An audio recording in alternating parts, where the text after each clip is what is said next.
श्री शिवाय नमस्ते एवं दोस्तों, आज की वीडियो में जानेंगे मावस कब है, क्या पूजा विधि है, क्या हमें करना चाहिए और कहाँ कहाँ हमें दिए लगाने चाहिए।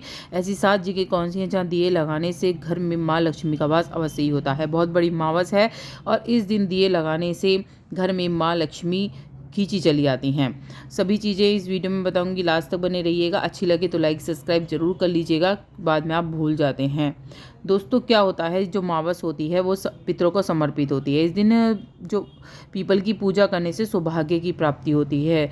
जो भी परेशान है, क्या होता है कि परेशानी जो होती है वो हमारी या तो पितृ नाराज होते हैं उनसे आती है, कोई शनि की साढ़े साती होती है, या कोई भी दुख जो होता है वो हमारा ग्रह दोषों से आता है। और वो ग्रह जो दोष होते हैं वो हमारे उससे जो पीपल की पूजा होती है उससे कम होने लगते हैं। तो पीपल की पूजा अमावस के दिन करने से बहुत बड़ी जो परेशानी होती है वो टलने लगती हैं।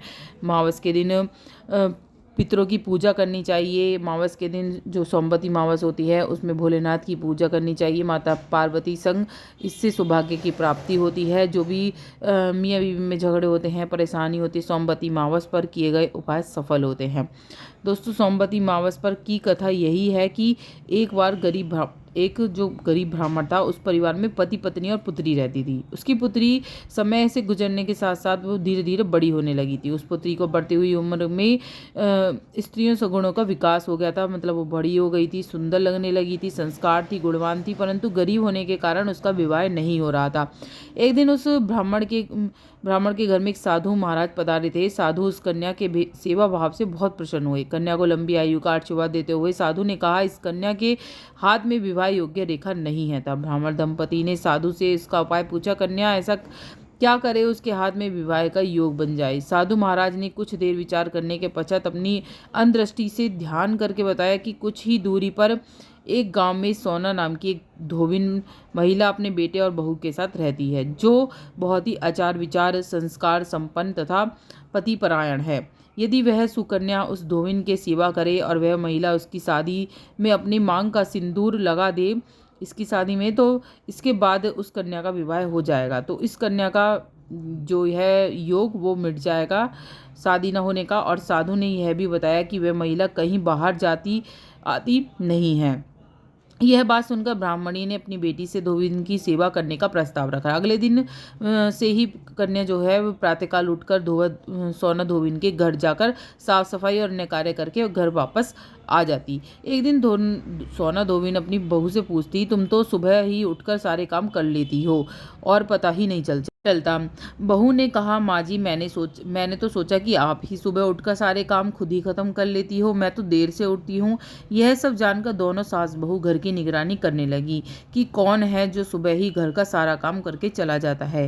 कई दिन के बाद धोबिन ने देखा कि एक कन्या मुंह ढके अंधेरे में आ जाती है और सारे घर के काम को कर कर चली जाती है। तब वह जाने लगी तो सोना धोबिन ने उसके पैरों पर गिर पड़ी, पूछने लगी, आप कौन है और यह इस तरह से छुपकर मेरे घर की चाकरी क्यों करती हैं। तब कन्या ने साधु द्वारा कही गई सारी बात बताई। सोना धोबिन पति परायण थी, अतः उसमें तेज था। वह तैयार हो गई और सोना धोबिन के पति थोड़ा अस्वस्थ थे। उसने अपनी बहू से अपने लौट आने तक घर पर ही रहने को कहा। सोना धोबिन ने जैसे ही अपनी मांग का सिंदूर उस कन्या के मांग में लगाया, सोना धोबिन का पति मर गया। उसे इस बात का पता चल गया। वह घर में निराजल ही चली थी, घर से जो था निराजल ही चली थी। यह सोचकर ही कि रास्ते में कहीं पीपल का पेड़ मिलेगा तो उसे भवरी देकर उसकी परिक्रमा करके ही जल ग्रहण करेगी। उस दिन जो था कि मावस थी, सोमवती मावस थी खास तौर से। अब ब्राह्मण के घर मिले पूरे पकवान की जगह उसने ईंट के टुकड़ों से 108 बार भवरी देकर 108 बार पीपल पेड़ की परिक्रमा की और उसके बाद जल ग्रहण किया। ऐसा करते ही उसके पति मृत शरीर में वापस जान आ गई और धोबिन का पति फिर से जीवित हो गया और दोनों को इच्छा अनुसार फल मिल गया। बोलो मावस की जय, बोल शिवजी महाराज की जय, पार्वती मैया की जय। दोस्तों, मावस के दिन जो होता है कि कहाँ कहाँ दिए लगाने हैं जिससे घर में सुख समृद्धि रहे, तो बता देती हूँ। मावस के दिन सबसे जो पहला दिया लगता है वो अपने घर के मंदिर में लगता है। दूसरा, आप कहीं भी आपके आसपास जो मंदिर हो वहाँ ज़रूर लगाना चाहिए। और वहाँ पर ही कहीं आसपास पीपल हो, पीपल में, या शमी का वृक्ष हो, शमी के वृक्ष में लगाना चाहिए।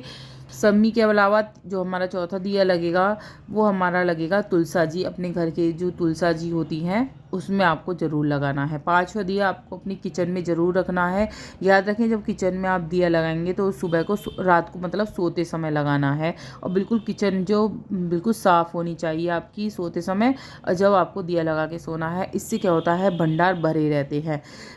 जो छठा दिया है वो आपको अपने जो होता है चंद्र देवता उनको जो छत पर लगाना चाहिए। वो आज अगर छत पर नहीं लगा पा रहे हैं तो आप अपनी बालकनी में भी लगा सकते हैं। और जो 7वां दिया होता है जो, तो वो अब सुनसान जगह जो होती है, जो चौराहा होता है वहाँ पर लगाना चाहिए। चौराहे पर बताते हैं तो आप घर के बाहर भी रख सकते हैं। घर के मेन गेट पर भी एक दिया जरूर लगाना चाहिए। इससे माँ लक्ष्मी अवश्य ही निवास करती हैं। मावस और पूर्णिमा के दिन माँ लक्ष्मी पीपल पर निवास करती हैं, स्वयं धरती पर आती हैं और जहाँ उजाला देखती हैं वहीं रुक जाती हैं। क्या होता है, इस जो अमावस का जो दिन होता है चंद्रमा बिल्कुल शून्य के बराबर होता है, उजाला कम रहता है।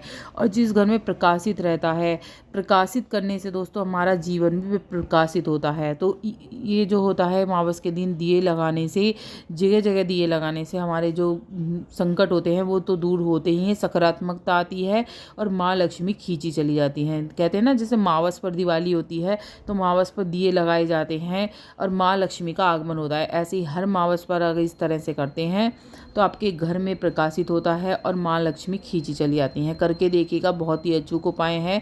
अमावस के दिन अगर आप इस तरह से दिए लगाते रहेंगे तो घर में माँ लक्ष्मी का निवास स्थायी रूप से होने वाला है।